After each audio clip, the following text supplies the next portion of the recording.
pagmamahal. Hello everyone, I'm Mariel Dadang, taking Bachelor of Science in Office Administration. If you want to improve your country, don't put too much faith in one individual. Instead, empower your people to do the hard work. Delegation is a crucial duty. You'll need to recruit a large number of talented individuals and assign them tasks based on their areas of expertise. We must first recognize the challenges in our country before developing policies. This aids in the development of a goal, which in turn aids in the development of a strategy. Assign a common value to everyone. This gives you an idea of how you go about getting things done. One thing is to keep corruption at bay as much as possible. You must face the fact that corruption will always exist. However, just because we discover something does not imply we should be blind to it. I am an honest person with a huge ambition for our country.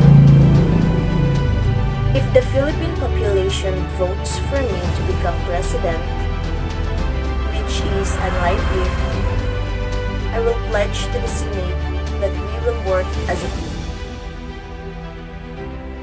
To better our country, we will set aside all animosity and personal grievances. This is true for all Filipinos, not just those of us in positions of power.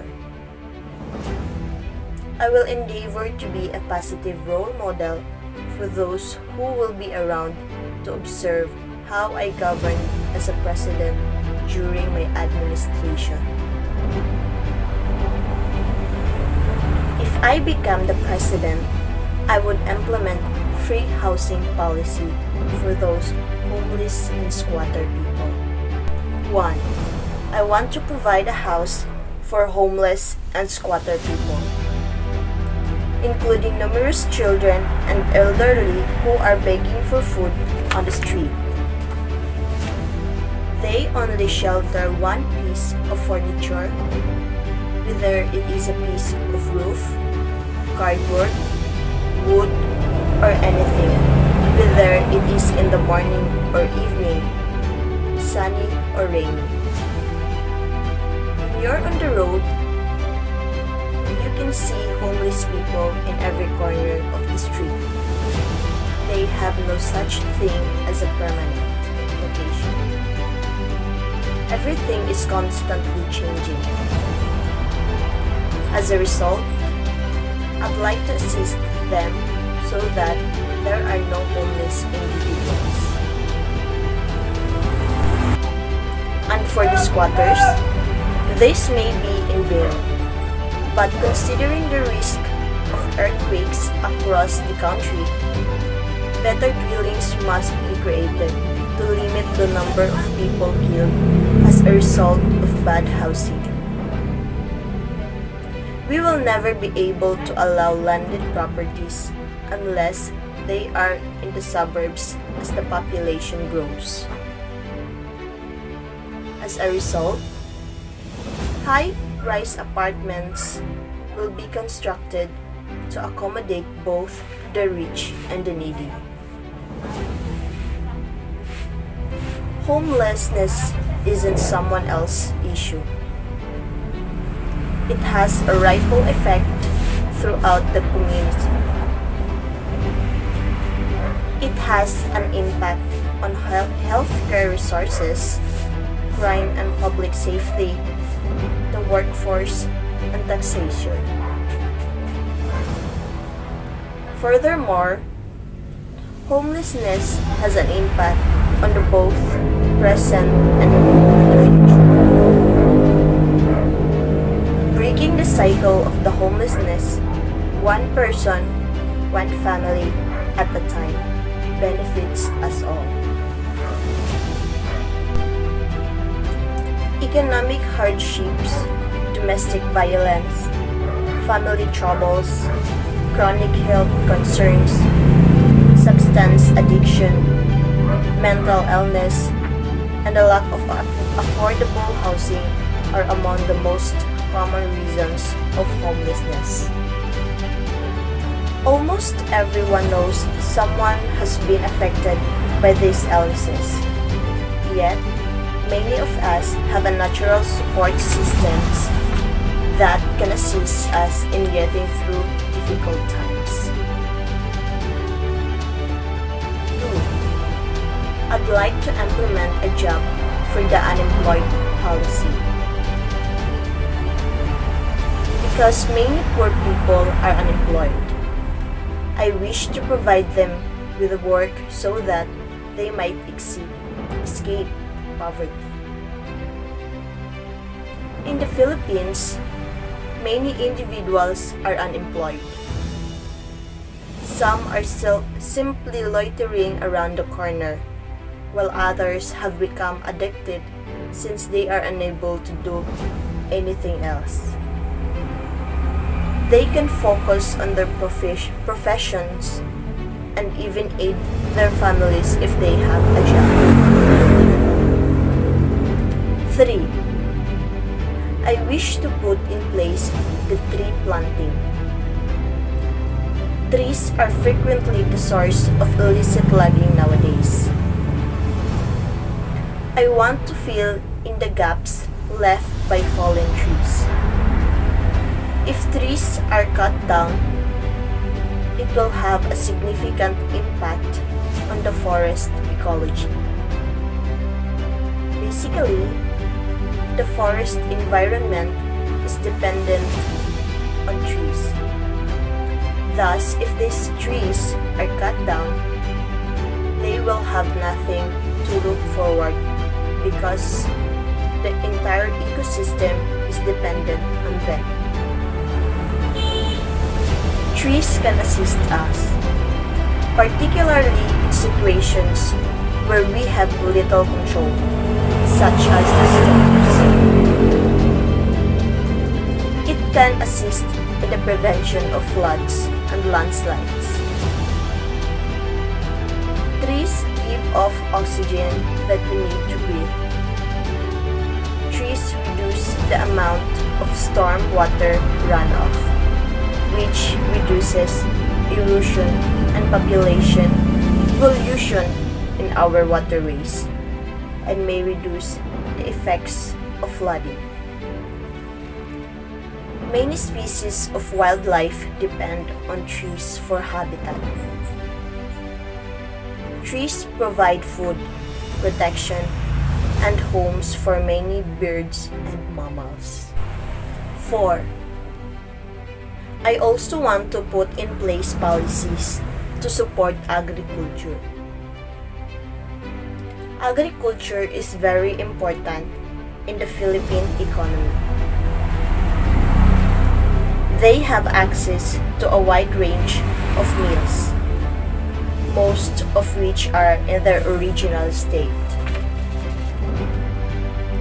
Farmers are the source of our food supply. Farmers and their families are healthier and stronger as a result of this than non-farmers.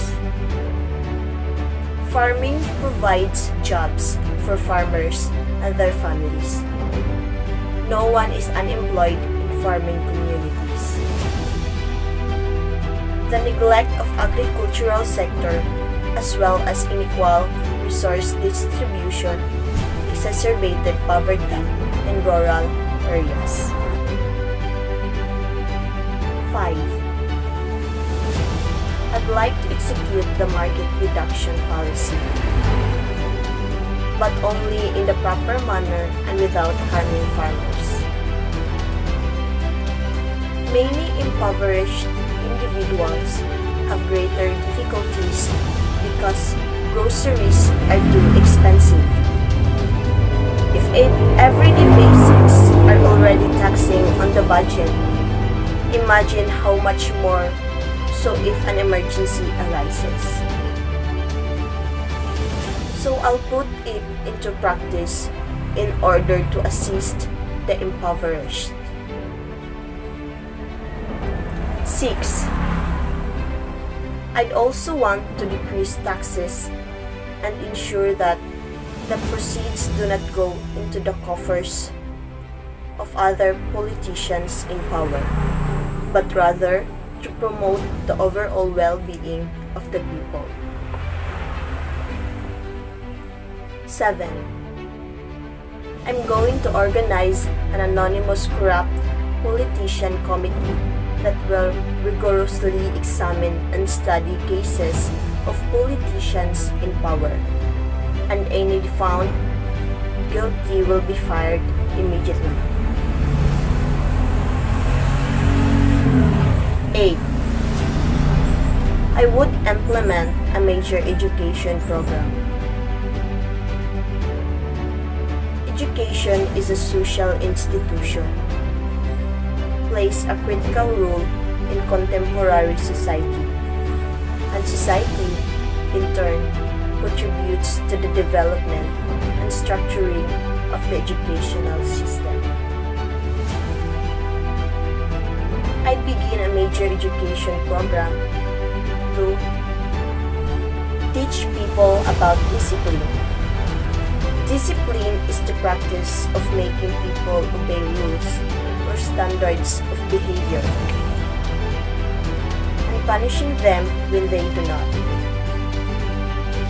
If you consistently put up posters, billboards, and utilize social media to spread how to be disciplined individuals instead of gossip and fake news, you could have a chance to influence people's attitudes. Teach them how to live modestly if they so desire. Not everyone desires a lavish lifestyle, but rather just enough to live comfortably. As a result, you will be teaching people with basic aspirations how to live a proper life without pursuing money through illegal means. Teach them how to improve their lives if they want to be wealthy. As not everyone can achieve this goal, direct them to programs or schools that can assist them in receiving a solid education while also funding it. Improving employment prospects is important, but it's something that every president has tried to accomplish since time immemorial, so I won't go into detail about it. Raise awareness about population control. Poor families should not have numerous children. It is detrimental to the family and the country. Treat children as jewels to be reaped in the future. If you can't feed them today, they won't have a future.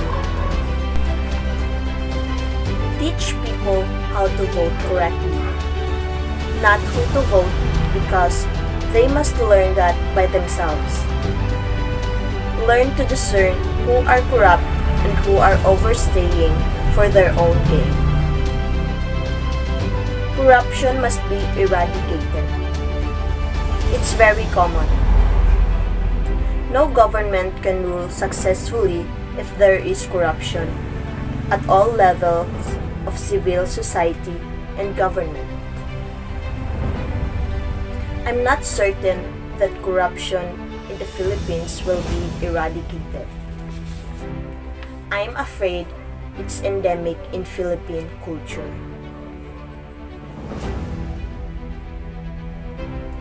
It could take a year or two after the folks have been educated, and then conduct a major campaign to verify and assess what people learned.